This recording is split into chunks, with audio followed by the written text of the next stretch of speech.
was an old school high school dance, because me and E40, you know, we kind of work in the same age area, you know. That's nice, E40. Hey, all right. That's awesome. For a guy who allegedly has never seen Paid in Full, I'm pretty surprised he knows E40 dances. Yeah. Those versus battles have been interesting. I don't think there's any question about that. Welcome to The Jump. I'm George Sedano, in for our fearless leader, Rachel Nichols. Today, I'm joined by our resident coach, David Fizdale, and our front office insider, Amin Al-Hassan. Coming up later in the show, of course, we'll have a season preview today. Today will be the 76ers. And are we to believe the Simmons and Embiid duo will be successful? What changes for them under Doc Rivers? All that stuff is coming up. But first, the NBA announced today that the Milwaukee Bucks violated league rules concerning the timing of this season's free agency discussions, and the league has rescinded the Bucks' 2022 second-round pick as a result. Here's part of the league's statement on the penalty in regards to the Bogdan Bogdanovic situation. The league conducted an investigation into whether the Bucks had discussions with Bogdan Bogdanovic and or his agent regarding a free agent contract prior to the date when such discussions were permitted. The investigation concluded that early discussions did in fact occur, constituting conduct detrimental to the NBA. The penalty took into account the Bucks' cooperation with the investigation, the absence of evidence of any impermissible early agreement on terms of a contract between the Bucks and Bogdanovic, and the fact that the team ultimately did not sign Bogdanovic. So, Coach, is this a fair punishment from the league? Yeah, I think it is, and you know, I wouldn't discount a second-round pick. I know a lot of people are like, oh, well, that's not a big deal, and it doesn't, you know, really affect them. But 4 years ago, they drafted Malcolm Brogdon in the second round. So, you know, these second-round picks can turn into something pretty big if you are very good at combing through college basketball. Overall, though, it shows that they were serious about keeping Giannis, because they were willing to get a little bit ahead of themselves to go talk to him. And, you know, you can see the results now. Giannis is staying home, and, you know, I'm happy for him. But you can see Milwaukee was serious about getting out ahead of this thing and trying to keep him there. Yeah, Coach, they were serious. And so I got to quote my buddy Tim McMahon, Ban McMahon, who said on Twitter, if that's the penalty, they might as well cancel the whole second round, because everybody's going to start doing this. If that's the downside. The reality is, they said it's because they cooperated. Okay, all right, that's nice. Because they didn't end up with the player. I don't know how that, you know, that's supposed to be better. I think, you know, the attempt was clearly there to tamper. And so the big thing here is that regardless of what kind of pick it was, and by the way, second round pick from Milwaukee, we're talking 56, 57, 58, 59, or 60th in the draft. So it may not really make a difference. But the idea is, what is the downside for me engaging in tampering? And remember, this didn't come out because of an investigation. This came out because the Bucks leaked to media sources who then reported the story. So if the story hadn't been reported, if they hadn't leaked voluntarily to the media, then they wouldn't even have gotten caught. So to me, I was a little surprised that the league let them off that easily for something that was almost a foolproof plan. Fizz, to your point, though, those second-round picks are valuable. And, yeah, I mean, they could be 59 or 60, but Isaiah Thomas was once, I believe, the 60th pick in the draft. Right. You know, Taylor Horton-Tucker, who everyone's talking about right now with the Lakers, was the 46th pick in the draft. So, right, those second-round picks are valuable. We saw a kid in Miami, KZ Okpala, as a second-round pick. Like, these second-round picks, with the teams that know how to develop talent, can be really fruitful. Absolutely, and so that's why I say I get where it's coming from the standpoint of there should maybe be more. But let's be honest, you know, a lot of this stuff is happening behind the scenes. They leaked it, and it was almost like they wanted people to know that, and wanted Giannis to know, man, look, this is how far we was going to get you. You know what I mean? Because why else would that information leak out of the building? So, you know, I understand where he's coming from with that, but I do know that there is great value in second-round picks if you really understand how to comb through it. They did want to show Giannis all the love, and he got the love, certainly. He got that big deal. All right, we mentioned Taylor Horton-Tucker. Let's talk about the Lakers and one of their young players. Yeah. The Lakers and Kyle Kuzma agreed on a 3-year, $40 million extension yesterday. The deal includes a player option before the 2023-24 season, and the deal allows Kuzma to become an unrestricted free agent in his prime at 28 years old. LeBron reacted to the news with this tweet: Kuz! Congrats, bro. Next dinner on you for sure. Vino Chronicles. Amin, Was this extension a good move for the defending champs? It's a great move, and it's a great move for Kyle Kuzma as well. From the Lakers' perspective, you've got a young player who's developing, who was a contributing factor last year but dealt with some injuries. You got him at a very cost-efficient contract, $40 million over 3 years, and obviously 2 years after this one, they've got Kuzma, who they expect to grow and continue to be a contributor. From Kuzma's standpoint, he gets some financial security right now. Remember, he was a low first-round pick, so it's not like his rookie scale deal was millions and millions and millions of dollars. So he's got some security, but here's the better part. Because of the NBA rules surrounding trades with a guy who's agreed to a rookie extension, the poison pill rule basically makes it so that the Lakers are almost impossible or highly improbable to trade him this year. So Kuzma gets to opt out after 2 years and say, hey, maybe I played for 2 NBA championships after this second year here. It gives him more value in the trade market. It gives him more value on the free agency market in a couple of years. So I think everybody won with this one. Yeah, I think this is a win-win for everybody. You get a guy with that many skills, that much talent in that package with that team. I think it's great to lock him up because you got a guy who's 6'8", can guard multiple people. He's got multiple skill sets on the offensive end. And I'm going to tell you what, the Lakers are going to see his value, and this is why. We already know LeBron and AD. Right. Marc Gasol is going to make Kuzma look awesome. So good. He's going to spread the floor. He's going to catch him on back cuts. He's going to get him open shots.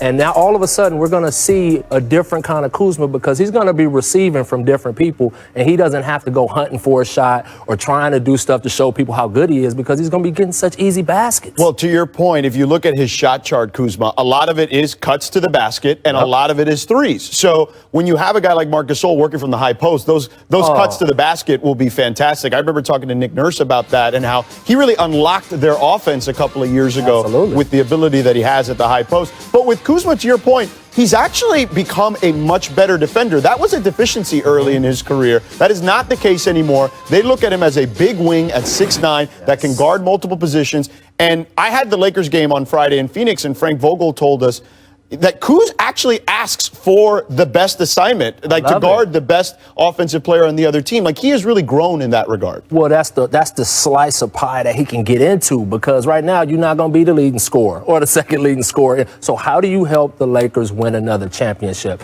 And if he continues to grow defensively, that's just going to make them stronger. And you got a coach like Frank Vogel who's going to continue to develop them in that area. I mean, real quick, let me ask you, you mentioned the contract status and the poison pill and whatnot. Because it is a manageable contract. I mean, if they wanted to, not that I'm saying the Lakers will try to trade Kyle Kuzma, but in year 2, they could potentially trade him, right? Or no? Yeah, so after this year, once the contract actually kicks in, because this year he's still making his rookie scale. Right. The next season, that's when his contract kicks in. That's when they could trade him. But to be honest with you, again, that would be maximum value because we're assuming that he's going to be a big part of another championship run here. At that point, you're talking about Kyle Kuzma, maybe a 2-time NBA champion, and has shown us some things as a healthy player that can get them a lot more value than were they to trade him right now. But even without that, it's so hard with that poison pill provision. I think Bobby Marks on Twitter, I saw him say, it's never been done. That's how hard it is. It makes it really hard to make those numbers work with that poison pill in effect. All right, let's do Oprah here. You get a contract. You get a contract. Everybody get a contract. Let's talk about Rudy Gobert's contract here. I love it. Agreed to a 5-year, $205 million extension. Gobert was eligible for the full $228 million Supermax extension, but told ESPN's Bam McMahon that he did not request the full Supermax because he wanted the Jazz to have some flexibility to continue building around him and Donovan Mitchell. Gobert's deal is the largest in NBA history for a center. So, Amin, using your front office experience and expertise, what do you make of this contract? Yeah, I saw a lot of people kind of questioning that Rudy Gobert would have such a big deal, and I don't understand it. I think this is a perfect deal for Utah for 2 reasons. One, everyone has talked about. It's Utah. Free agents don't come very easily. You got to give up stuff to trade, and that's what they did with Rudy Gobert. right? So that's one thing, but I don't think that's the biggest reason. The biggest reason is he is a perfect complement to Donovan Mitchell. Yeah. Donovan Mitchell, an explosive offensive talent who can create for himself and others, but defensively needs a little help. Rudy Gobert, an elite defensive anchor, but offensively needs someone to create some of those easy dunks and layups for him. So together, they make a great complement, and that's why I'm glad to see that Utah's got them both under contract for 5 years after this one, because here's the reality. If it wasn't Donovan Mitchell as the other player, if it were, let's say, the other player were Kawhi Leonard, I would value this deal a lot worse because Kawhi doesn't really need a Rudy Gobert, while Rudy does need a Kawhi. But in this case, the offensive talent of Donovan, the defensive talent of Rudy, perfect fit, perfect match. I love this deal for them. Yeah, this is great bookends. You got your guard position solidified. You got your center position solidified. And let's be real about it. This guy's a defensive player of the year candidate every single year. Rim roller, high lob catcher. He's a guy that puts pressure on you with the offensive glass. I continue to see him grow in bits and pieces offensively, adding little things to his game, little parts to his game. He's still a young man, and he's going to be able to grow some more. And Donovan Mitchell, we already know he's a flat-out beast. So now it's just continuing to try to fill those pieces around him, get some hits in the draft, steal some guys in free agency, and you got a team that you can really continue to build up to this point. They've done a heck of a job with what they have. Yeah, and don't forget, they get Bojan Bogdanovic back this season healthy, right? And that was supposed to be a key piece to what they were trying to do last year. Right. 18 a game. So, and he's a guy that's not afraid to take the big shot, much like Donovan Mitchell. So then they have two guys effectively in those situations. And the more shooting you put on the floor with Gobert, the tougher it is to take away those lobs. Right, no question about it. No question about it. All right, coming up next, Kyrie Irving was burning sage prior to Friday's preseason game against the Celtics. A practice he said he plans to continue throughout the season if permitted. Key words there. We'll react to Kyrie Irving being Kyrie next, but first, here's a baby. That's it. Always love Kawhi. Make confidence. Fourth quarter, Hornets Magic. Check out this sweet dish here from LaMelo. Ooh! Oh, that's beautiful. Wow. You see the spin on that thing? Yeah, it's crazy. I mean, what'd you think of that? Yeah. No, it's what Coach just said. It's the spin that he puts on it. It's just such an incredible touch and vision. This is the thing that we knew about him going into the draft. He is an elite level passer. Yeah, it looks like AI. Remember this skip pass right there? Oh, yeah, but no, see, that's what it's like, that bowler. When he put that little spin on, he turned that thumb over and put it right on the money. That's what it is right there. Yeah, LaMelo might be a good bowler. That is a good point. Both of those kids, the ball kids, can really pass that ball. They are incredible. Let's look one last time at it. Ooh. I don't think they pops pass, though, if I remember, because I grew up with all of the uncles and stuff. Really? And don't say that, because you know he's going to be talking about this Pops all day was getting up shots, and it's amazing to me his kids are great passers. All right, Miss. Oh, there you go. Now that makes sense. Miss Hope, end of the third. AD, check this. Sidestep three at the buzzer. Fizz, if he's doing this, is it a wrap for the season? Yes, and it is a wrap for the season, just so you know. This guy's unbelievable. He's 7 feet tall, doing step backs to the right hand, which is the harder way to do it for a righty. He's doing it like a guard. That's a Dame Lillard shot coming from your power forward / center or whatever the hell you want to call him. Yeah, the funny thing is, he don't even need to do that, right? It's a wrap anyway. Yeah, it's right. Ain't nobody can guard him anyway, so he just made it unnecessarily hard. That's a great point, for sure. Next, make Weird Al. Bulls Thunder. Darius Baisley on the break. And Al Horford on the other end of the court will flinch. Watch this. Yeah, that's back. New team, same Al, I mean. Yo, let me say something about Al, man. I love the fact that for years we thought he was afraid of free throws. Because every time you go to that free throw lane and that first shot goes, he goes, And Al came on and he said, no, man, I do that to keep everybody loose, to make everybody laugh. And I didn't believe him. But here it is. That's the truth. I coached Al as a rookie. He didn't do this in Atlanta. I don't know where this has come from, this whole flinch thing. It looked like he dabbing almost, like he's trying to, let him know. But, oh, my goodness, I wonder why he does it. That's hilarious. By the way, that dunk by Baisley, incredible. Big time dunk, by the way, Yeah. I know we're focusing on the flinching, but the dunk was amazing, too. Miss Unts. Business decision by Chandler Hutchinson. Yeah, no doubt. Nets Celtics pick and roll. Uncle Jeff Green with the posterization. Come on. Biz, do people appreciate Green's dunk reel enough? I don't think they appreciate how many people he has posterized in his career. Jeff Green is known for dunking on people. I've seen a bunch of them in games against me. I've watched a lot of them on SportsCenter, but he has been known to posterize people, and he's still doing it at this age. That's fun to see. Yeah, man. He is. Coach, you know this. Every once in a while, there's a player that comes along that I don't think fans realize how big he is. Joe Johnson was like that. Jeff Green is like that. He's a big dude. Yes. Don't get it twisted. He will dunk on somebody. Yeah, no doubt about it. All right, let's get to Kyrie Irving, who had Twitter buzzing with his pregame sage burning in his return to Boston on Friday. After the game, both Kyrie and KD were asked about it, and here's what they said. It just comes from, a lot of native tribes being able to sage, just cleanse the energy, make sure that we're all balanced. And when we come into this job and we come to this place, it's not anything that I don't do at home that I did today. I saged last game, and I plan to sage, almost every game if the opposing team would allow me to. But literally, it's just more or less for us to stay connected and for us to feel great about going to work and feeling safe and provided for from our ancestors, part of my native culture. That's his thing. I mean, Kyrie probably sages his room before he plays 2K when he gets home. So that's just what he does, and I think that gives us good energy. He does it in the locker room. And that's his thing, and we all respect him, and we all we respect his methods. He comes out here and plays extremely hard for us. All right, that was Kyrie in the postgame and KD with Cassidy Hubbard in the postgame. So, you heard Kyrie and KD there. What's your reaction to the pregame sage burning?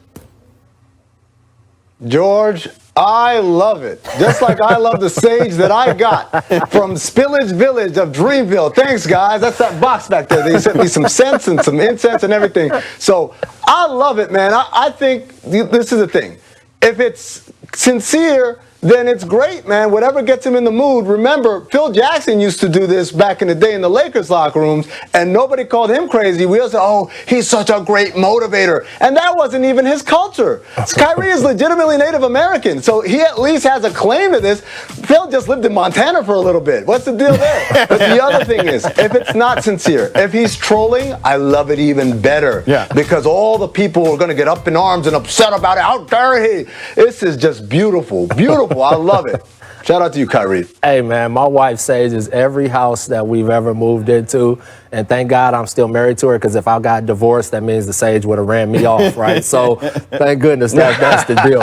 I just think of Pedro Serrano when I see him from Major League. Yeah, for sure. As long as he's not killing chickens in the locker room, I'm cool, right? But I love it. Kyrie is trying to set the energy for the group. Hey, look, and if you're giving me the numbers Kyrie gives, you could do whatever you want. You sage the whole building if you want. I would imagine no coach will have an issue with that. None. And look, I'm with it. Like, I hope he's allowed to do it and permitted to do it in every arena.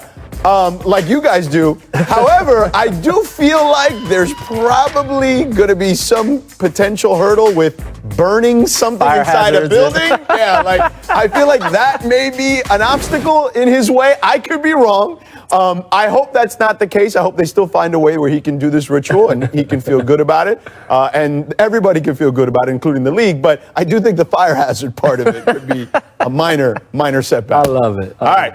It's time for a quick break, but coming up, it's a preseason wrap-up edition of the Stat Market. We'll take a few statistical trends from the preseason, and we'll buy or sell if they can continue during the regular season, like Zion Williamson. Led the league in scoring in the preseason. Can it continue? There's the opening bell. The NBA preseason wrapped up this weekend. Despite the very small sample size, we're going to dig into the numbers for a round of the Stat Market. First up, Zion Williamson led the preseason in scoring with 28.5 points per game. He only played in 2 games, but saw a big jump in his minutes compared to his rookie season. With no playing restrictions, of course, on Zion now, we're looking to see if you are buying or selling, Coach, him being among the league leaders in points. Absolutely buying. I think this kid is a natural scorer. He's a matchup problem. If you go back to last year's preseason, he was averaging about 23 a game in like 4 games that preseason, and they were 4-0. And so to see him playing probably 6 more minutes a game this preseason in 2 games, and his numbers making that kind of jump does not surprise me, and he's going to be sitting right there in that group all year long. Hold on. You want me? Okay. Sell. We're selling on this. We are selling on 28 points per game. That's way too high. Look, let me say this. Right? There's a couple of things that are in the way. One is conditioning. Can he do this every day, every game throughout the season? Two is it is the preseason. Coach is right. He did this in the preseason last year and shot like 79%. What happened when he played in NBA games? He was really good. He wasn't that good, though. Look. I'm excited for him, and the Pelicans should be excited, but 28 points per game in his second year, when he's barely played 20 games in his NBA career, me and my broker are saying we're selling. All right. Yeah, sell. I'm buying. I'm with Fizz because if there's one thing I know about Stan Van Gundy, he's going to give his best player the ball a lot. And he's going to be able to score, and his second jump is so good, okay? So even when he misses around the rim, he's up faster than anyone else trying to get that first jump. So I'm going to buy on this one. Let's move on to another hot start. The Nuggets have carried their bubble success into the preseason. They have the third best offense, fourth best defense, and lead the league in preseason net efficiency. For context, the Bucks have led this category the past 2 regular seasons. It was just 3 games, but Amin, are you buying or selling Denver's preseason numbers? I'm not even consulting my broker on this one. I am selling. The 4th best defense in the Denver Nuggets when they're 4 of their best defenders have all left in the last 12 months? No. I'm not here for that. The Nuggets offense is going to be amazing. I'm here for that. But defensively, this is a team that's going to struggle all year long. This is the problem when we play 3 preseason games against 2 different teams. You just don't get a clear picture of what you really are as a team. You know what? I'm going to buy it. I think the experience that they've gotten and going through the wars and understanding what playoff stops mean. They came back from 3-1 twice, right? So to do that, that means you're getting stops. That means you're putting together a collection of defensive actions where you keep people from scoring against you, not just Jamal Murray going off and scoring. So I think this team is ready to make that jump. They added JaMychal Green to that mix, who's a tough sucker. I coached him in Memphis. And I just think Mike Malone, his first deal is defense. He is a defensive coach first. And the fact that they're so good offensively is just going to help that defense be better. So, Coach, I'm going to sell like Amin, although I do agree with you. Michael Malone is a defensive-minded coach. And I think eventually the defense will round out. But I do think missing Grant and Plumlee and Torrey Craig and those type of guys, I think could be an adjustment, at least for them defensively early on. But their offense is going to be ridiculous. I don't think there's any question about that. All right, finally, the Celtics have looked completely lost on offense, actually, in their 2 preseason games. They shot a league-worst 23% from 3 and have the worst offensive rating in the NBA. Now, look, it's unlikely that they'll be this bad in the regular season, considering their talent. And, of course, they're hoping to have Kemba Walker back. But Coach, are you buying or selling a sign of what's to come for the Celtics? Oh, no, we're selling that. That is no way the Celtics are going to be that bad offensively. I'm sorry. They got too many weapons, too many guys that's done it with the popcorn popping. I just do not see them shooting the ball this badly and playing this poorly offensively. It's just no way.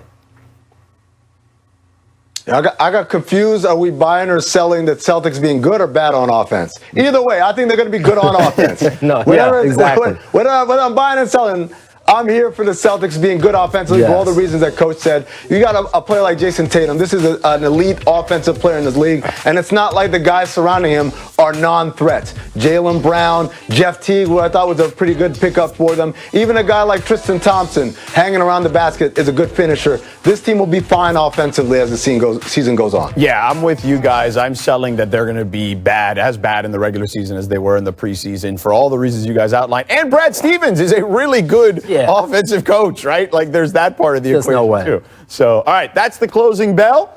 We'll hold all here, future trading, until the regular season resumes and see how the market plays out. Coming up next, we're going into a deep dive on the 76ers. They have a new coach, new president, and new supporting cast. But the key question is, do you believe in the Simmons-Embiid duo? We'll answer that next. But first, Ty Lue told our Om Youngmisuk that he wants to run the triangle at times for Kawhi to kind of emulate what Kobe and MJ did. How do you feel about that? I think it's perfect. People forget, T. Lue played for that Laker team and helped that team. He understands the triangle and how to get people in the right places. And who fits the mold better than Kawhi Leonard? He could even do something with Paul George. I wouldn't be surprised at that. Yeah, it's funny. Remember, Doc Rivers got fined for saying that Kawhi was the closest thing to MJ. So there you go. It makes some sense for sure. That's how it works. Yeah. But I think it's a great idea. I think he can put them in great positions, quick hitters. center opposite actions where he flexes. In the entire NBA, Philadelphia is clicking on all cylinders. The window is now. Our opportunity is now. And with Philadelphia, the other story going on right now is, will they get home court in the playoffs, and what will their seeding be? This is one of the best teams in the NBA at home. It is one of the worst teams of any playoff team on the road. Worst among all teams. Listen, a lot of people was on the Sixers bandwagon at the start of the season. Guess who wasn't? I wasn't. And where they playing at, Rachel? At a neutral site. The Boston Celtics move on by defeating the 76ers 4-0. You didn't arrive at this place this season. I'm looking at everything if I'm the Sixers. What do you think the issue is with this team? Yeah, that was a stupid question. There's no issue. There was a lot of stuff going on, and just, live and learn.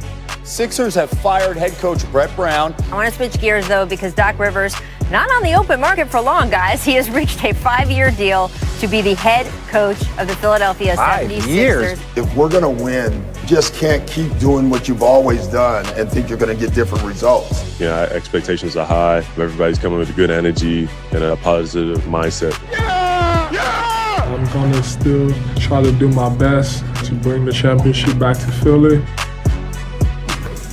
All right, the cliffhanger for the 76ers, a long-running trope for this particular team. The Simmons and Embiid duo. Amin, do you still believe this duo can win at the highest level?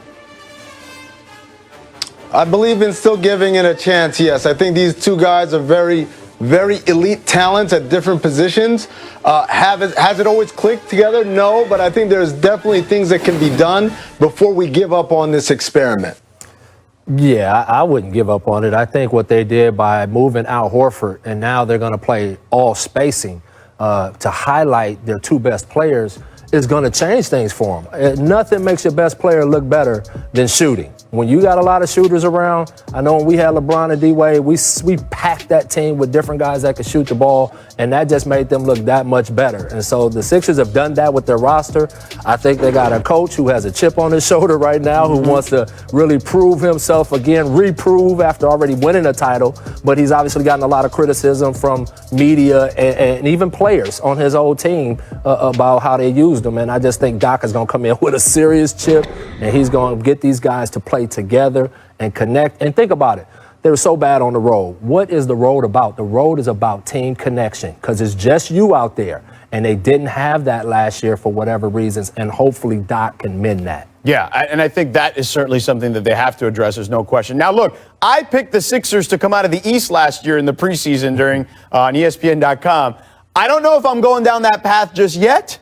But I do believe in this duo. If you look at their surrounding cast, as you pointed out, Fizz, a couple of years ago, they had J.J. Redick, Ersan Ilyasova, Marco Bellinelli on that team. Simmons and Embiid that year, their net rating was like plus 18 or something like that. Mm-hmm. Then the next year, it was just J.J., right? They brought in Jimmy, they brought in less shooting, though. Now, I think that got cut in half. It was like plus 9, basically. Last year, it was like 1.6, plus 1.6 or something like that. They need the spacing. I think that is the biggest key for them. It allows them to roam and play their game. All right, next, the plot twist over the offseason was the hiring of Doc Rivers. Fizz, what changes most with Doc at the helm?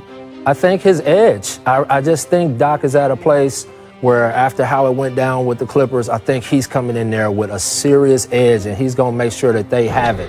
I think Brett Brown last year was put in a tough position. It all kind of came tumbling down on him, but, that had festered over time, and I know he did a lot of work to try to fix it. But they moved to Doc, and I think Doc coming in with that championship or bust attitude, and Embiid coming in the best shape of his life will put them in a place, boy, that they're going to be a dangerous team. Yeah, and Coach, this. Sometimes all it needs is a fresh voice, a fresh set of eyes to look at things. Brett, as you said, had been there for so long. It's hard to make drastic changes when you've been there for so long and everyone's kind of gotten used to one way. Mm-hmm. With Doc coming in, he can suggest some radical things, and everyone's going to say, well, that's what the new coach wants. The other thing is, you look at Embiid, you look at all the bigs that have played under Doc Rivers, whether it was DeAndre Jordan, Kendrick Perkins, going all the way back to Ben Wallace in Orlando. Doc has a way of unlocking bigs and getting them their full potential. Mm-hmm. And Embiid is clearly more talented than any of those names that I just named. I'm excited to see what Doc will do there. And also, in terms of the play calling, you know, one of the things that I love that they used to do with the Clippers was Chris Paul and Blake Griffin, what they called a snug pick and roll. It was so low, it was almost down on the baseline. You can't go under. You can't do anything. They're so close to the basket, it's very hard to defend. I want to see Simmons and Embiid do something like that. That way, taking Simmons' lack of shooting out of the equation. I think Doc is going to be great for this team. Yeah, no, I agree wholeheartedly. You guys nailed it. All right, here are the games 76ers fans will need to binge watch in the first half of the season. They've got 5 huge matchups on ESPN, coincidentally, all at home. That's a good news, or a good thing for Philly, obviously, because they were 31-4 at home, as we mentioned, but only 12-26 on the road last season. So, Amin, do you think they will be any better on the road this year? Well, it's hard to be worse, George, right? They kind of hit rock bottom. At one point, they had a better road record than the Atlanta Hawks and the New York Knicks in the entire league. And obviously, that's not a good standard to hold. So part of me wants to say that it was just an anomaly, that there's no way that they're that bad on the road, particularly, again, with 2 elite talents like that. But the other part of it is also, I think that's going to be a point of emphasis coming in, knowing we were embarrassing away from Philadelphia. How do we correct whatever the issues were, whether it was travel, whether it was maybe having a night out on the town, whatever it is, we can take a look at what we did last year and say, we're not going to do that again this year. Yeah, and this team, just think about where they were. They're a Kawhi Leonard fadeaway, hang on the rim shot away from really getting to a huge step in their progression, right? In the process, like they called it. So that team isn't far away. And adding a guy like Doc Rivers who's going to make them understand winning road games is going to get us those games at home. And Doc is going to really emphasize the defensive end and understanding how to make each other better and share the ball. And I think that's where that team is going to come together. And I got them being the number 2 team in the East right now. Ooh, I don't know. Yeah, I put it out there. Yeah, what? No, listen, I think that you could take those first 5 or 6 teams. Superstars. They got 2 stars. No doubt. Okay, let's move on. Let's get to spoiler alert because we could talk about it. The spoiler alert now. Caesars William Hill gives the Sixers tied for the 5th best chance of winning the East. So, Fizz, your bold prediction is 2nd for Philly. Now, I look at those teams, Bucks, Nets, Celtics, Heat, Sixers, Raptors. Man, you could throw them all in a bowl, pick out, names, and that could be the order because they're all that close, I think, in regards to their style of play, their rosters, etc. Yeah, and I just think at the end of the day, you got 2 monsters on the same team, and they are a matchup problem for most teams that they're going to face. And let's be honest, they've underachieved to this point. Sure. No way that Miami should be going past them right now. Toronto shouldn't be blowing past them right now. And the Celtics and them should be fighting it out. Now Brooklyn's in the mix. I'm giving Philly the nod to number 2. Okay. Amin? Coach, what you got, man? Brooklyn got 2 monsters. Okay. Boston's got a couple of monsters. Milwaukee got the monster of all monsters there with the $229 million monster. And Miami, while they may not be fully fledged monsters, they are deep. They got a lot of monsters over there, and they run together. And I think the continuity of Boston, Milwaukee, and Miami, that's what I'm putting them ahead in terms of the equation. And then Brooklyn, I just have a lot more faith in Kyrie and Kevin Durant to get on the same page quicker than what the Sixers are going through. It's a transformation, and I think the Sixers will be good, but I'm going chalk here, George. I'm going 5th in the East. Ooh. Yeah. I honestly, I'm with Amin, Coach. Like, I think they're tough. 4 or 5 in that range. Like, I look at Brooklyn, Milwaukee. I think Milwaukee will win the regular season again. I think Brooklyn will come out of the East. I had them, spoiler alert, it's probably going to come out on ESPN.com. I have them in Miami in the conference finals. But I just see Philly's in that kind of 4, 5 range. Boston's going to be in there. I'm curious to see what Kemba looks like with the injury situation. But I think they're in that 4 or 5 fighting for home court advantage. Is Boston better than they were last year? We don't know. I don't know. Gordon Hayward is a big big piece, Sure, right? And Toronto lost Ibaka, right? Gasol. Yeah. I mean, the East has shifted, and I'm talking about a Philly team that's connected, right? And a Philly team that has an Embiid that's in shape with a championship coach. Eastern on ESPN, Pelicans Heat, then over on ABC, Warriors Bucks, followed by Nets Celtics, and Mavs Lakers is on ABC and ESPN, and then we cap off the day with Clippers at Nuggets at 10:30 Eastern, 7:30 Pacific. All 5 amazing matchups are also available on the ESPN app. Welcome back to The Jump. We're almost out of time here today, but before we go, I want to catch up with some of the new head coaches around the league here. There were 9 coaching changes since the end of last season. There's a list of them there. So, Coach Fizz, what's the biggest obstacle, as we tackle a few of these, facing Steve Nash in his first season with the Nets? Well, I think first off is really making them understand championship expectations. Luckily, he's got a couple of champions there that can help him manage that. But I also think managing the egos, keeping everybody's ego in check is going to be a huge deal. And I think ultimately, at the end of the day, can he keep these guys playing at a high level, even though he's got some guys coming back off of injury, and still putting them in position to have home court advantage? I mean, yeah, I think the big thing is, how do you balance 2 guys who like to play a certain way with a different style that'll help everybody else on the team, and being able to manage that, as Coach said, manage those egos. You let them do what they do, but also get them to buy into something that's bigger than themselves. And I think the reason why Steve got this job over several other deserving candidates was because he's got a different personality, and he can connect with those guys on a level that not many people in the world can. He is a former 2-time MVP, and they would respect his opinions. So part and parcel of that is selling them on things that maybe they wouldn't have bought from someone else. And I think that's the biggest obstacle that Steve's got to face in his first season. I just think that dealing with the rotation, I think, will be a thing, right? And just kind of managing that aspect and those expectations. But to your point, Amin and Fizz, he's a guy that was so well respected during his time, and certainly after his time, that I think that will be an adjustment, because it'll just be part of the regular everyday stuff that he's got to do. Right. But I think he'll be able to handle it pretty well. All right, next up, Amin, what's the biggest obstacle facing Stan Van Gundy with the Pelicans? Well, I think we talked about a little bit earlier with Zion is managing his health and his weight and his conditioning. And these are questions that we are going to ask repeatedly throughout the first few years of this guy's career. Look, when he was healthy and he was playing last year, Alvin Gentry looked like a pretty good coach too. And so, it's hard to win games when your best talent is not available. And Zion played, as I said, barely 20 games last year. Stan's got to find a way to keep him motivated, keep him in good condition, and also not burning him out.